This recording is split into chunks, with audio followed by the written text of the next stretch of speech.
Alors, votre méthode, bon, ben, elle le dit très bien.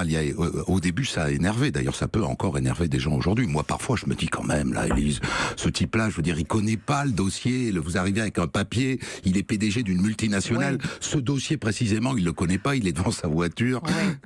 Alors d'abord, très franchement, ce qu'il faut dire, c'est que avant d'arriver devant la voiture ou dans un couloir pour courir après un PDG, ce qui arrive d'ailleurs de plus en plus rarement, on a fait de multiples demandes d'interview. Enfin, Emmanuel en est témoin. À chaque fois, c'est des coups de téléphone, des mails, et je peux vous dire que très poliment, on demande une interview.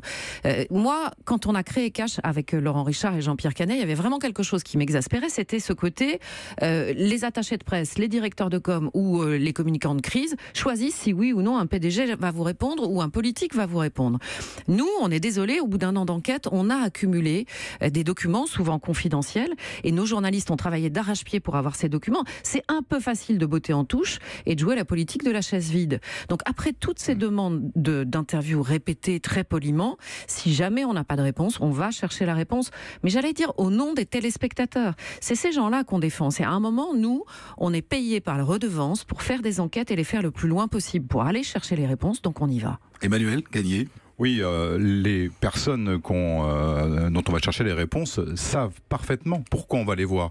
Je veux dire, il n'y a pas de dossier caché. Quand on les contacte, ils savent sur quelle thématique. Bien sûr, on ne leur envoie pas nos questions, mais ils connaissent les thèmes. Et d'ailleurs, aujourd'hui, on le verra dans le numéro de ce soir, je pense que quand Élise, entre guillemets, va coincer quelqu'un dans un couloir, même ces personnes ne sont pas étonnées. Elles ont déjà eu un brief par leurs communicants, des questions qu'éventuellement Élise pourrait leur poser si elle venait à croiser leur route.